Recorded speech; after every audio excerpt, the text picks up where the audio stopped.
Welcome back to Core Anesthesia. Whether you are a student prepping for tests and boards or a CRNA here to earn CEUs, we are glad you've joined us. For more about us, make sure to check us out on Instagram at Core Anesthesia and online at coreanesthesia.com. Welcome back to Core Anesthesia. I'm Cole here with Tanner, and today we want to move our discussion into the realm of what it looks like to be a 1099 position versus a W-2 position, more of a temporary position versus a permanent position. There's so many different available jobs out there in this current job market, and we've had a great influx of people asking us, what would it look like to do 1099? Do I need to wait until I work for a few years as a W-2 position before I switch over? Can I start this right out of school? There's just so much interest in this topic that we really are excited about this. This is something we've been thinking about doing for a while now. And we're really excited to bring on two guest speakers today, both from Independence Anesthesia Services. The first is Miriam. Miriam joined Independence Anesthesia Services in 2018 after spending 20 years working in anesthesia administration. She graduated from the University of Pittsburgh with a bachelor's degree and worked for two large health systems recruiting CRNAs. She has experience with both sides of the anesthesia staffing and maintains the same integrity and commitment to supporting CRNAs that Independence exemplifies. Miriam is an avid runner, cyclist, does yoga, entertains a 90-pound golden noodle, and is an all-out fan of her two high school-aged kids and best friend and husband, John. And we're also so excited to bring on Janet Elkin as well. She is the CEO and president of Independence Anesthesia Services. She has been crafting the workforce solutions for the healthcare industry for well over 20 years. She's very passionate about patient care, always strives to make a difference, both in the lives of the providers and the facilities. In all of her roles in the past, Janet has believed in customizing answers to challenges that we face in healthcare.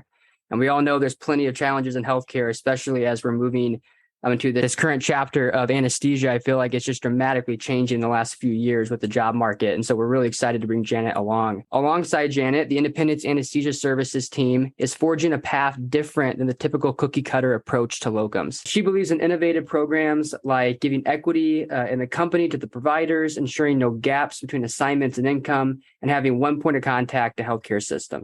By making candidates and clients feel like they matter, together they will do great things and provide excellent patient care. Janet, a New York City native, graduated from Syracuse University, and she currently resides in Dallas, Texas with her husband, her 4 daughters, a growing brood of grandchildren. So we are so excited to welcome both Miriam and Janet onto this episode. Thanks so much for having us. We're thrilled to be here. We're really excited to have you both on tonight. Thank you, as Cole mentioned, for taking the time to do this. We know that there's a lot of confusion. I think that's half the battle is just the jump from what feels safe, what feels secure, and moving into this realm. And I think that this is going to be a really great conversation to demystify a lot of those questions that people usually have and rightfully have, and think that this is going to be very beneficial. We're just grateful to have you both on. So thanks for joining us. I think the first thing, if we just start at the very beginning and at the very base of what this conversation looks like, I think it'd be helpful to get a clear definition of what is locum tenens, what is locum work, what does that look like? I think many people that have interest in this area probably did some travel nursing, or maybe they didn't. I just talking with different CRNAs, you run into a lot of people that do travel nursing, and so this feels different, feels the same on different levels. There's similarities, there's differences. So at the base, let's just clarify, what is locum tenens? So a locum tenens is a temporary substitute, especially in the medical field. So CRNAs are going in and working as 1099 employees in hospitals. What exactly is the difference between 1099 W-2? Is it the same? Is 1099 the same thing as locums? Is there differences there? What does it look like between 1099 and W-2? So 1099 and a locum is the same. If you are W-2, you're employed by the facility or by the hospital itself. A 1099 employee or a locum tenens CRNA does not have access to the benefits that are offered to the employed CRNAs. But typically they make a higher rate instead of receiving benefits. So just to summarize for all the listeners out there, so if somebody chose to do a W-2, that would mean you're employed by an employer. They're going to pay you your base rate, whether that's an hourly or salary position, but then you will get also benefits on top of that. But then if you do a 1099 type position or a locums position, you're going to be getting a little bit higher of a base rate, but you won't necessarily have the full benefit package that you would have gotten if you did W-2. Is that correct? Correct. Perfect. So I guess the question then becomes, well, then why would somebody want to do a 1099 or a locum tenens position? Like, what are the drawing factors that would bring somebody to do that? Besides simply just making a base rate that's higher. But again, if I feel like a lot of people are pretty smart in this field that they would say not necessarily just getting a higher rate is better. They want the whole package, right? So there's a lot of benefits that go into that. And I know that was a big factor for me when I was choosing where to work at and what type of position to do. I'm currently a W-2 employee. Tanner's a 1099 employee. So you have both sides of the spectrum here. But one of the reasons I did a certain W-2 job over the other one was because of the benefit package, and it was so much better than the other position. So regardless of that, though, why would someone want to do a 1099 if the benefits aren't necessarily going to fully be there? Or are there some benefits that are going to be there? So 1099 is attractive to a lot of CRNAs because you can travel. We have positions all over the country. There's many CRNAs who have a desire to see different areas and do a contract for a period of time and go and visit locations that they haven't been to.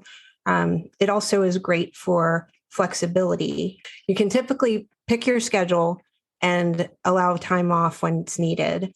It is also very entrepreneurial. The pay rates are considerably higher than the W-2 employees. And another great benefit is if you are a 1099 employee, you go in and you do your job, you enjoy your clinical experience, and you can avoid the politics of being an employee of that facility. And also, you're right, benefits are important. That's why at our company, we do something a little bit unusual. We've developed a partnership with a company that gives benefits at a reduced rate. We actually have a relationship with them so that our CRNAs benefit from that.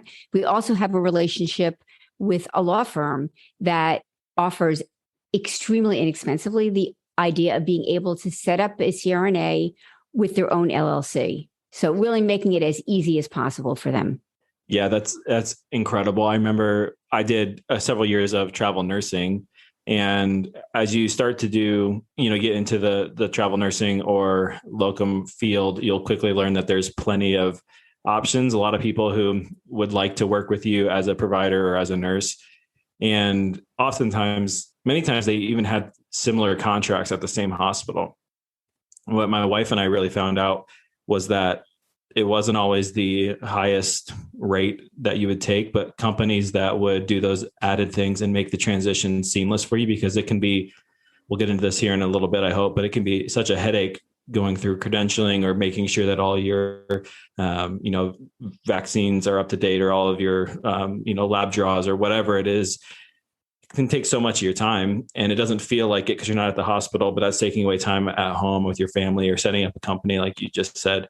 So I think that, those are such underappreciated typically benefits that it's not always about just like the bottom dollar amount. If you are really, like you mentioned, Miriam, if you're doing this for work-life balance, finding ways to, enjoy the life part of that balance outside of the hospital and not have to worry about the company side of things, or, health insurance, or, whatever that looks like, that's huge. That's incredible.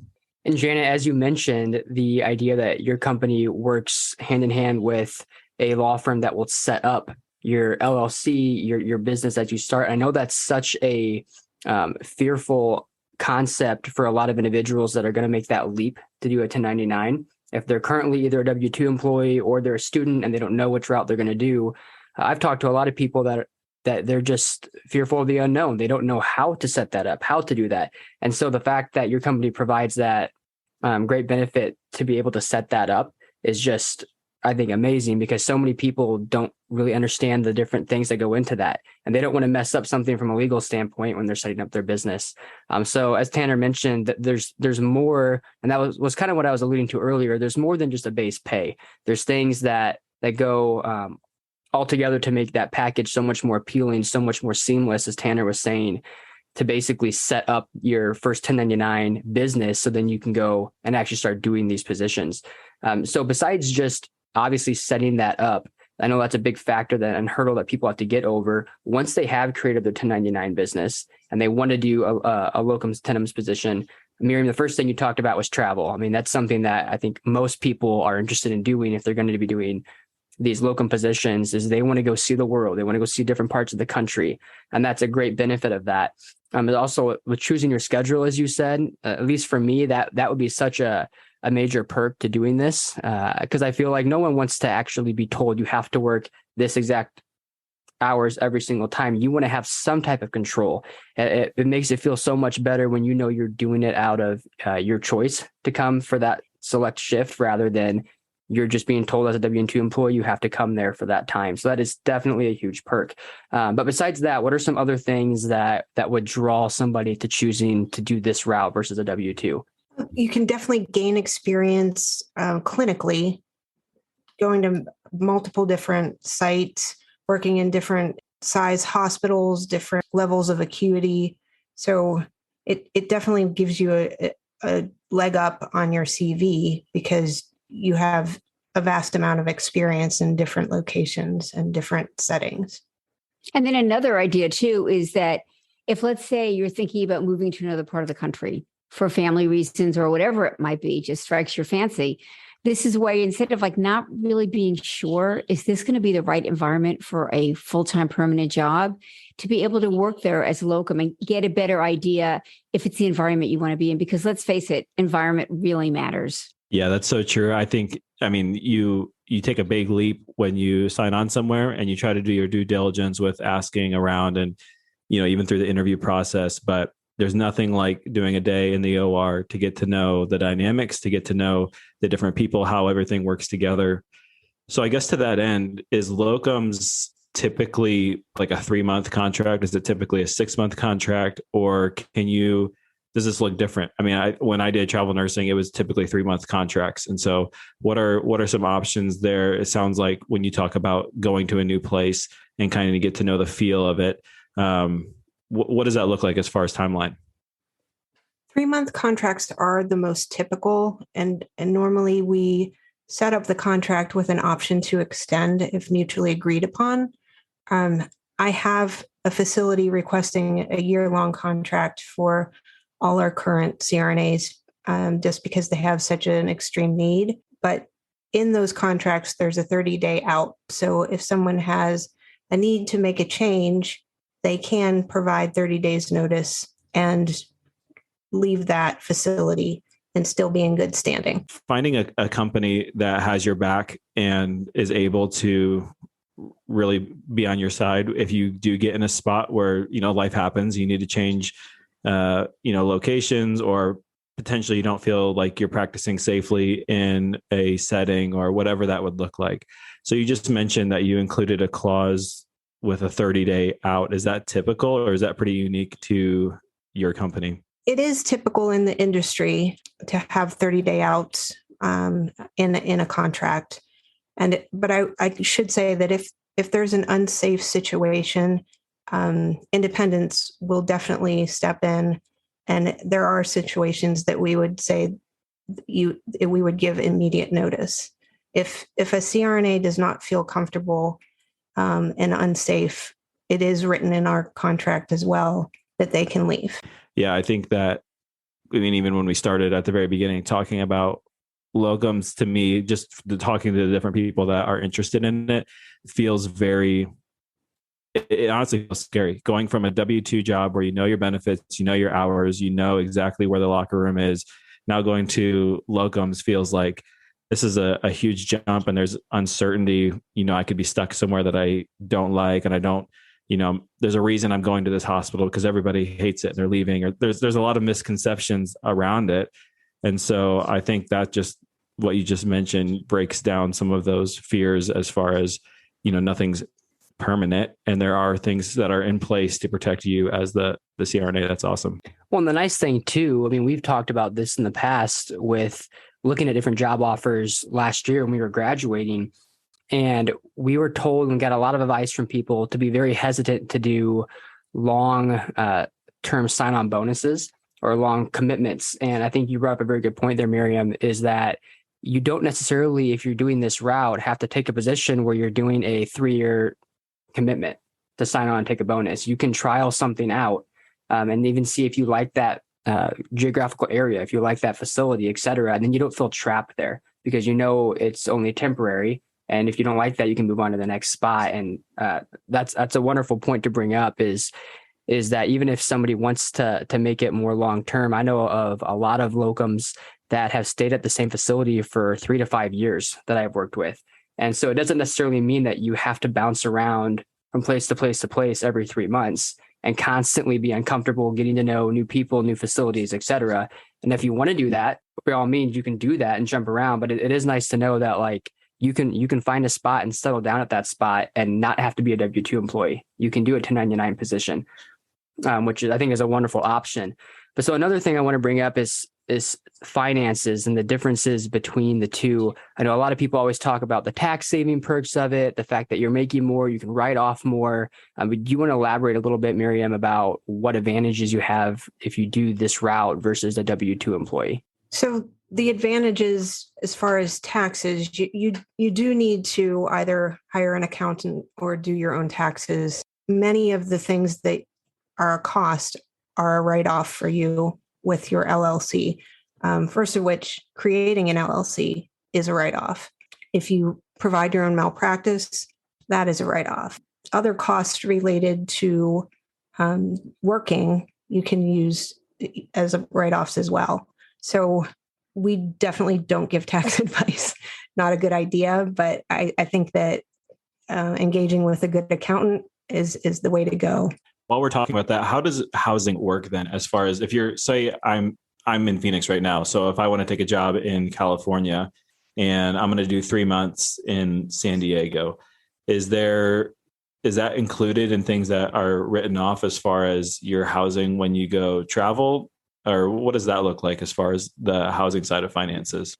If lodging is included, then we make the arrangements. We either set up your hotel reservation and complete a credit card authorization, and it's paid for by independents, or we set up some other type of housing, whether it be you are given a housing stipend, we still pay for the housing and set up whatever the arrangement may be. And that way, you're not fronting the money. We go to the trouble of making all those travel arrangements for you, and we try to make sure, do you need a kitchenette? Do you want to be able to make meals? We think about all that stuff in advance and get it set up for you.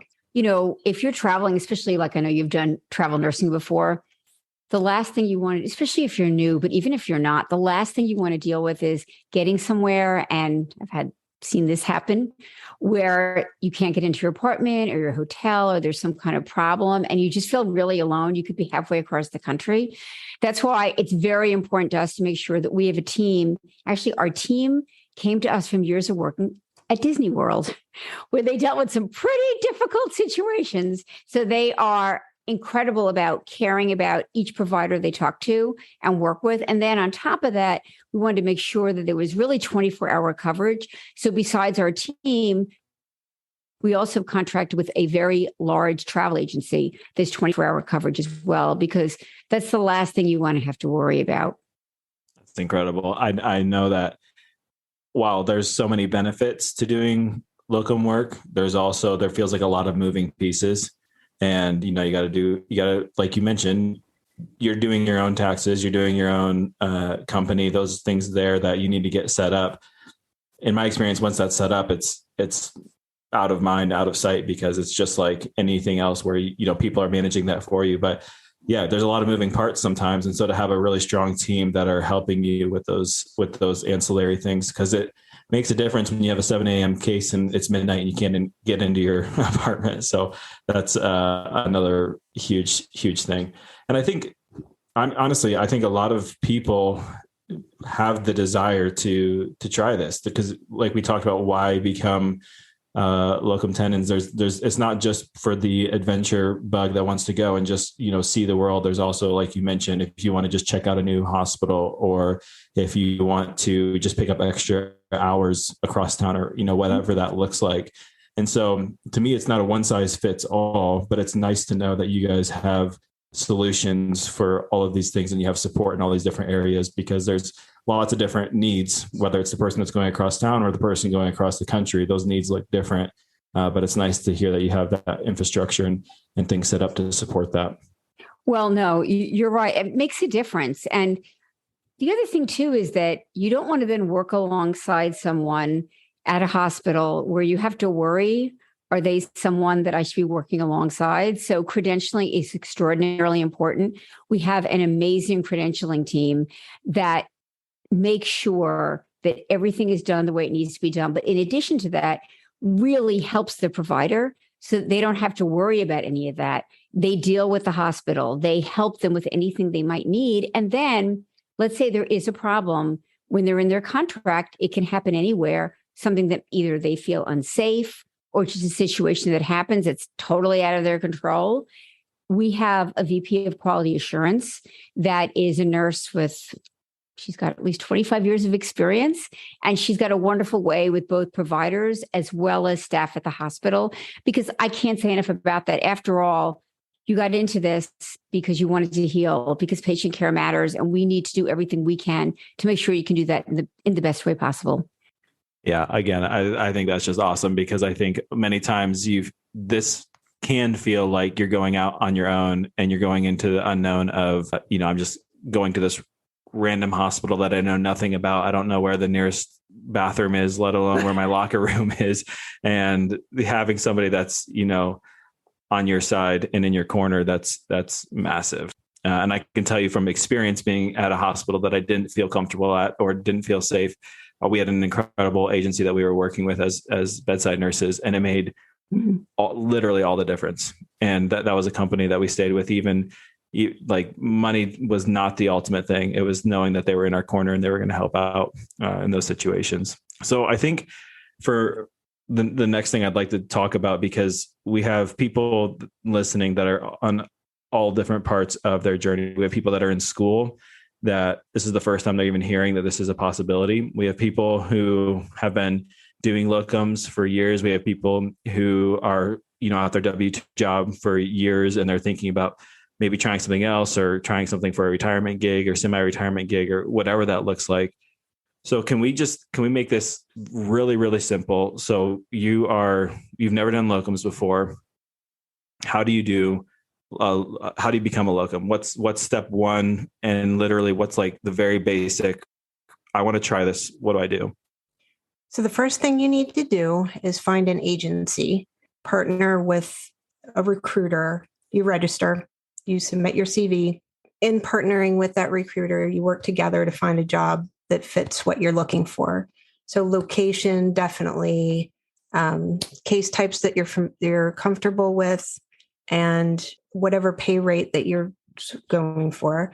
And then you submit, get accepted, do a commitment letter, do your credentialing, and go to work. And how long does that typically take? I mean, I know credentialing can change depending on maybe even the need of the hospital or the location of the hospital, and maybe even how organized you are as far as your case logs and things like that. So what does credentialing time look like? And on top of that, is there things that if somebody's thinking about doing locums, is there things they can start to do to get organized to make that process smoother? Absolutely.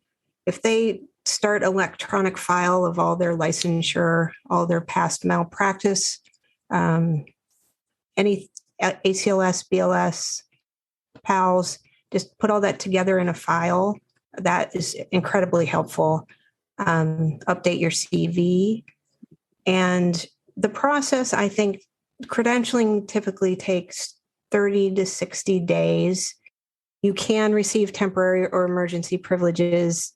That's dependent on the hospital, and it has to be requested by someone in the hospital. So you can't count on that, but I would expect credentialing to take about 60 days. Which honestly, I think 60 days is not that bad. I mean, basically when we graduated last year, Tanner, I mean, it took like 3 to 4 months to do your credentialing? Yeah. With Arizona? Painful. Yeah. I mean, it wasn't painful because I had 5 months off of not working, but it was painful because I had 5 months off of not working and not earning a paycheck. So, no, I know credentialing can be a hassle. So that's awesome to know that you guys are on top of that. I feel like too, it's just changed so much in the last few years. I know you guys have been in this realm for a lot longer than obviously Tanner or I have been in anesthesia, but my uncle is a CRNA. He was the one that first kind of convinced me to do this career path. And I remember about, 5 to 7 years ago, he was talking about leaving his W-2 job that he'd been at for years and doing a 1099 position. And he was saying that in our area was almost unheard of. There were very few 1099 positions in our area. He was very nervous to make that jump. And fast forward to now, when we entered school a couple of years ago, it was such a growing thing with even the student population, the idea that you don't need to go out and work for a bunch of years and gain experience before you can do 1099. I mean, I know somebody in my facility just graduated a few months ago, instantly went locum and is doing a locum position at our facility, first job out of school. So this is not necessarily, if you're a listener who is in school right now, I don't want you to think that you have to go do a W-2 position. This is something that's very feasible for somebody just starting out of school. But with that being said, the point I'm trying to make is, from what I can understand from people I've talked to that have been in this field for several years or several decades even, there seems to be a shift now where I feel like 1099 is much more common of a position than it was prior. Maybe you guys would have different thoughts on that because you've been in this side of things for a while. But at least from my position, that's kind of what I'm gathering. Especially for the student population. It used to be you didn't do that. You didn't jump into 1099 right away. Is that what you guys have been finding as well, or has that been different? People want more of a work-life balance. We see that in every field. Okay. By the way, just as kind of a fun fact, the term locum tenens in terms of medical staffing really came into effect by Dr. Terrace Kalf, who was our board advisor. He was a medical student, and in 1979, with another medical student, started the idea of traveling physicians because rural areas just didn't have anyone. He then started a little company called Comp Health, and after a while felt like it just wasn't fun anymore. He wanted to do something where he could help a company grow and feel really good about what we're doing, and so he's our board advisor. But I think that what's important to know, and what Terrace has always known, is that it's got to be about excellent patient care. So I'd like Miriam to talk a little bit about her recommendation in terms of what someone should do when they first graduate. But what is, I think, good to know is that everyone wants more choices than they wanted. And I think that was true in the last few years. But since the pandemic, I think a lot of things have hit home, what really matters and what do they want for their life. But Miriam, why don't you talk a little bit about your recommendation, because it's something we feel really strongly about. Our recommendation is for a new graduate to go and work in a level 1 trauma center or the biggest hospital, the most wide range of cases that you can find, and become marketable, but also become excellent in your field. Because we do have facilities, when you walk in as a locum, they will throw you into the hardest case and not think anything of it. An orientation can take half a day. So by all means, a student could graduate and go into locums immediately, but our recommendation is go work for a little while in a level 1 trauma center and become excellent at every case you can. And then when you do become a locum, you are marketable and you can go in to those facilities with a great deal of confidence. Yeah, Miriam, that's an excellent point. That's one of the reasons that I chose the job that I did. I ended up right out of school joining a level 1 trauma center. Weekly now, I'm doing anywhere from open hearts to OB cases to cranies, big ENT cases. I mean, you name it. It's the experience, I feel like, is the number one thing that I personally want to gain right after I graduate. And then I think that opens up doors for the length of your career. If you can handle different types of cases earlier on in your career and you can get that experience, that'll just set you up for better success going forward. So that is really good advice. So the other thing I want to talk about is, so let's say somebody wants to make that step. They they decided, I want to do a locum position. I want to go to 1099. So we talked about the first step is to reach out and find an agency, but we really need to back up and answer that a little bit in more detail is where do you go? What is the right agency? What should you look for in an agency? Because we all know while there are perks to certain groups, there's also downfalls to certain things, and you got to find what works best for you. And so what is your recommendation in terms of if you're somebody who's going to make this leap? What are the points, the high points, both the pros and cons that you should look for in different agencies, and what should draw you to one versus another? I will say independence anesthesia, we genuinely care about our providers. We're your advocate. We're there for you throughout the day and the evening, whenever we're needed. We try to find you an assignment that fits you. We want you to be comfortable. We want you to enjoy your assignment. We have a continuous communication style. And we keep in touch with our locums on a weekly, day-to-day basis and make sure that things are going well in their assignment. So once you walk in the hospital door, you still hear from us, and we will be there to take care of you. Sometimes you get a lot of people reaching out to you. It could be a recruiter, or it could be, maybe a friend of yours that travels with a certain company, and they say, oh, you should check these people out. So I think there's a lot of times when you're bombarded with a lot of different companies and you honestly don't know one from another. You just have all these different names. And so hearing you say that about the connection and following up is, I think, really important. Is there anything specific that, and obviously we're not going to get into specifics, but like companies or anything like that, but is there anything that as you're looking into this that you should be wary of, or that you should might be a red flag to you as you are a provider looking at different companies?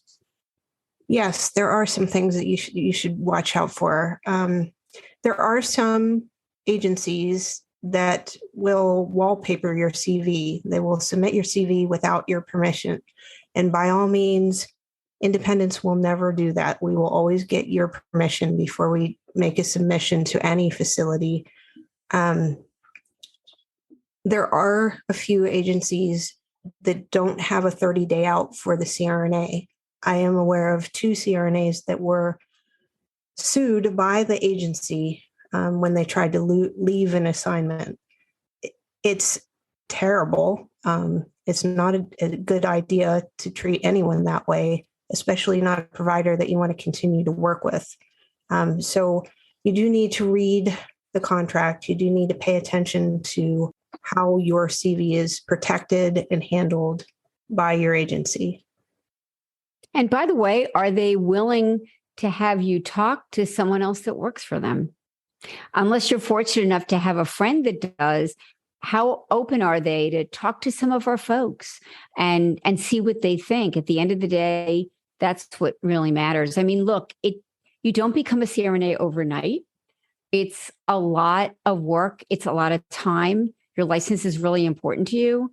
And I had wanted to buy a CRNA company for a really long time. I love what you do and how important it is. And I picked Independence Anesthesia because they had an 18-year history of not just working with people. I went and I met with some of the folks, and it just meant something to me, since patient care matters so much, that they won't just do whatever. They won't just say whatever. Whether it's to the CRNA or to the facility, it actually really mattered, even if they lose someone, because they're just not going to lie or do the wrong thing. At the end of the day, those are the kind of things that matter. And I think that's why the company is growing the way it is. And then, of course, there's the other things, like we give weekly pay. I just thought everyone did. I guess they don't, right? Things like, let's say you're just really having a problem. It rarely happens because we have a wonderful team, like Mary in particular. But I myself have to talk to many of our CRNAs if they're nervous or they have an issue or problem. I don't know of many other companies, of any, where you can just talk to the CEO and she says to you, here's my cell phone number, call me anytime. And I mean it. And that's because we really care about what we do. And it really matters having someone that when the going gets tough, it's easy when an assignment is perfect. But what about when it's not? You want to know that you can reach anyone, no matter where they are in the organization. And coming from this side of the fence and just knowing what matters to me and what makes me feel safe or comfortable in a contract, the transparency that you guys are talking about is massive, because I have been on the other side, like I said, of somewhere where you felt like you were kind of forced into a contract, or, this was, this is all we can get you in at the time, and they need somebody right now and you need to go there. And, it's kind of early on in my traveling career. And then you got there and you were like, well, there's a reason that they were pushing really hard to get you here. And they were way understaffed. You feel like you don't have the resources. And, so I think it's just incredible that you're able to have transparency and have the resources to be able to talk to people within your organization to find help. So, that's incredible. Most companies will offer bonuses. We wanted to do something a little bit different that really helps both the person that's referring as well as the one that goes to work. So you want to talk a little bit about win-win? Yeah, we have a win-win referral bonus program. So if a CRNA who's working for us refers another CRNA to come on board and work at another facility, the referring CRNA and the new CRNA both get a bonus of $500 after that new person has completed 160 hours. It's an awesome program. We've paid it out many, many times, and Janet loves to pay that out. So it's great. So I know that there are people listening and they're still thinking, okay, this all sounds pretty good. I'm interested in traveling. I'm interested in, maybe just a shift in the amount of hours or control over my schedule, whatever the case may be. Why would they choose independence? Why are you guys the organization? Why are you guys the agency that makes sense? Well, how much time do you have? Just kidding. Exactly. Buckle up, everybody. No, because of the caring, the personal service. Look, in most cases, we all have a lot of jobs. You know how in demand you are. You're getting emails, texts, phone calls all the time. So it's got to be more than that. No one's going to say, I have all the positions for you. But are they going to be there for you before you take the assignment and during the assignment and afterwards in terms of finding you another assignment? Is it the kind of company that, when your wife has a baby and you're a CRNA, sends baby boy flowers to you, like I did last weekend? But I mean, it's those kind of things. Like, is it a personal touch? I think they have to be large enough, which we are, to be able to really place you nationwide and have the kind of support that we've talked about, the travel team, the quality assurance, great finance department, all of that. But never lose the feeling of culture and what matters. And because we care so much about feeling like you're part of the family, I know we mentioned earlier about equity in the company. We're so proud to begin to start to do that, both for our internal employees and also for our providers, because we want you to feel like you have a stake in this, and it should matter. And so we feel really good about that. You're not just another person that goes to work for us. You're an owner. That's incredible. I was going to ask about that as I was reading your bio earlier, and it says in there the idea of giving equity in the company to the providers. That's just fantastic. I think that's just a great perk for anybody that wants to join your team. But the other thing that I really want to come back to, we alluded to this earlier, was the idea that you partner very closely with a law firm that helps people set up their business. And you just want to speak a little bit more in depth on that, because I know that's a big challenge for people, as I talked about earlier, is maybe they want to make this step, but they don't know where to go. How do I set up my 1099 business? How do I set up an LLC? What do I need to do from a legal standpoint? Because they don't want to mess it up, right? And that's a very logical thing to think. So how does that work with your company if somebody reaches out to you and they're brand new, haven't done anything yet? Well, and it's a great point. And we're smart enough to know that we're not attorneys, but we wanted to make sure that they had a good avenue to be able to use. So it's actually a company called Firmly. We partner with them. It is online, but they are an actual law firm. They are attorneys. And for a very nominal cost, they'll set up the LLC. So when we found them, we were extremely excited that we could have an option for people that was both inexpensive, but that they could sleep at night and not have to worry about doing the wrong thing from a tax perspective. So as we talk about the company and looking for your first job, and as I started to rub shoulders with other people who did traveling, I realized that there were other things that could be negotiated that I wasn't even aware of. When I first started, I just took the contract basically at face value. I worked my 3 months. I didn't take any time off during that 3-month time period. So somebody who is, brand new, when we talk about someone who's wanting to do this for the first time, or maybe they're looking to find a different company. What are things that you have in the past that they negotiate for that they're successful as far as just time off, or maybe they want specific types of shifts? Maybe they only want to work 3/12s instead of 5/8s, or are there specific things that you think are, good to put in those contracts and be able to communicate ahead of time? Yes, absolutely. When we draw up the commitment letter, we work together with the provider, with the CRNA, to spell out what their shifts are, whether they're working 4/10s, 3/12s, 5/8s. We have a specific section with time off. We do have a caveat where we allow them to request additional time off with at least 30 days notice. And just in case something comes up. The other items that you would see on the commitment letter would be if you need lodging. We do guarantee hours. If you're planning on working 40 hours a week, your time is guaranteed. Your overtime rate is spelled out on the commitment letter. We do pay for your malpractice. That's spelled out. There is an end date put on that commitment letter, but we typically, unless the CRNA does not want it included, we do typically include the option to extend if it's mutually agreed upon. Can people request to not be in certain cases? Like, let's say there's somebody that does not want to do pediatrics. Can they put in that contract, I will work here, but I do not want to be put in pediatric cases? Yes. However, we do disclose that in the initial process of the phone screen and the presentation. We don't want it to come up at the end and have either the facility or the CRNA put in an awkward position. So when we submit the CRNA CV, we explain CRNA does not wish to do OB cases or PEDS or whatever the case may be. And then we also put that in writing on the commitment letter just to make sure that it's clear and documented. So let's walk through maybe a scenario that could happen. Say that you get to, whatever facility you're going to work at, and they say, hey, you're scheduled for 4/10s, but this week we actually need you on 5/8s. You say, my contract says I'm 4/10s, and there might be some miscommunication. Sometimes there's miscommunication between people in the hospital, whether it's a staffing office and the charge, CRNA who's running the board, or whatever that looks like. What are steps that you can take, or what would be your resources there to navigate that situation?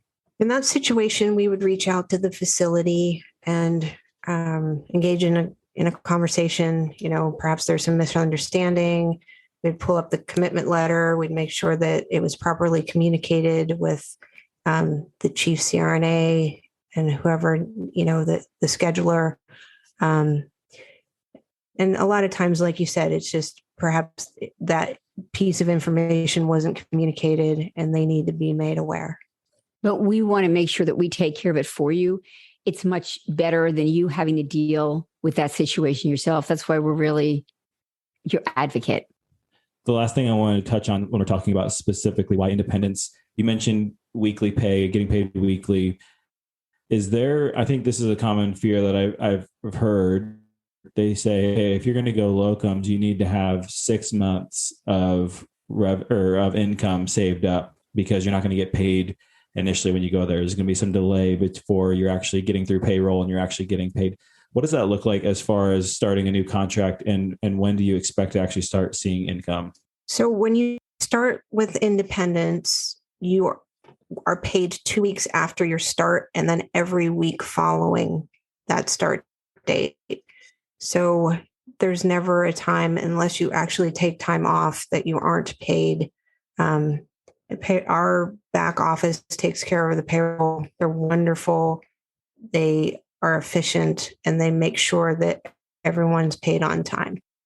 So I know I said that was my last question, but surprise, I have another one. So it kind of came to mind when I was thinking about what does that look like as far as it sounds like it's kind of a misnomer that you need to save up all that kind of money thinking you're not going to get paid, what have you. My other thing that I hear frequently is that it's risky. Like, why would I leave a W-2 job where I have set benefits? I'm part of a company to go to locums where maybe this job, their needs would change and they would drop me, or maybe all the jobs would dry up and now I'm stuck without, the ability to make income. So I guess, can you talk a little bit about what that looks like as far as the scope of the jobs that you have that you offer, and then also what that looks like as far as surety when you do sign a contract for somewhere that's 3 months, 6 months, what that looks like? So when you sign a contract and come on board with a facility, there's a 30-day out on both sides. So they can give you 30 days notice if they hired someone and no longer had a need for any locums. I haven't seen that in a very long time, but it is in writing as a safety net for both sides. And in that case, you have 30 days. We can get you credentialed and find you another position. We have hundreds of open needs all over the country. So if you're willing to travel, we can definitely find you something. And in addition to that, if you just decide you want to go permanent somewhere anyway, we have hundreds of those opportunities as well. Yeah, that's awesome. I think that I'm only speaking from my experience as a travel nurse, so I know it is a little different, but it seems like so many of these fears, when you finally made the step to do it, you looked back and you were like, oh, that wasn't something to worry about. But it's easy to worry about all these different things until you actually get some experience and you kind of flex those muscles of going through, getting your first contract, going through and seeing how that works. And so it's refreshing to hear that you guys walk through every step of that process with people. You stay engaged with them as they're going through a contract. You're available if they would have issues. And to me, that is far and away more valuable than, the bottom line, as far as obviously income is something that you're always paying attention, but having a company that's going to stick by you, I think is incredible. Thank you. And that's why, because we do really care about not only our tenured CRNAs, but our students, that we are going to be starting a scholarship program, even if it just helps pay for books. I think it will help people. Yeah, it's a great idea, Janet. I mean, honestly, I think it's the little things, the things that it's in the details, right? The things that are in the details really make the biggest difference in the long run. And so it's just been incredible talking with you guys, hearing about your company, what things you have to offer, and just that you guys are so passionate about helping CRNAs not only better their individual career, but just better the profession as a whole. And so it's really exciting to see your passion. Both when I met you in person a couple months ago, and then also now, it's just incredible to see that. Yeah, it's just really exciting to know that there is a CEO for this company that is just as excited about each individual person making a difference in their career. That's just a very great quality that you guys have. And same with you, Miriam. It's just been so exciting to bring you on with us. Thank you so much for your expertise. I know you've had so much experience in this industry for so many years that you can bring so much to the table. So it's just been very incredible to have you come on this episode with us. Just give us your wisdom, just share it with our listeners. I know that it was beneficial to me. Like I said, I'm still a W-2 employee. Tanner's a 1099 employee. So there's things that I'm still learning about this. It's wonderful to hear it from both sides of the spectrum, whether you are still a W-2 employee or you are currently a 1099 employee, and maybe you're looking for a different agency or a different fit, something that's just not working for you currently and you want to try something new. It's just been wonderful to have you guys on and hear about your company, what your company has to offer. So, Tanner, do you want to add anything else at the end here? Yes, I'll just echo Cole and say thank you for joining us. I know you guys are busy, and so to take the time to explain this very clearly for those who may be considering it for the first time or just are looking at different options. So thank you for taking the time to join us. Thanks for having us. Again, we're so thankful for you both taking the time to do this episode with us. If anybody found this episode intriguing, interesting, and you're looking at taking that next step, finding an agency, doing your own 1099 position, setting up your own LLC, you really want to make that leap, I encourage you to reach out to Independence Anesthesia Services. They have a website, ias.health, or you can reach out by phone at 706-425-8545. And again, this contact information are going to be in our show notes. So feel free to take a look at the show notes. You can get the information there. Again, if you guys have any more questions about this is something that Tanner and I both said that we were very interested in doing. This is an episode that we've thought about for a while now, just because there's so much interest in this field. So if you are interested in this, I really encourage you to look into it.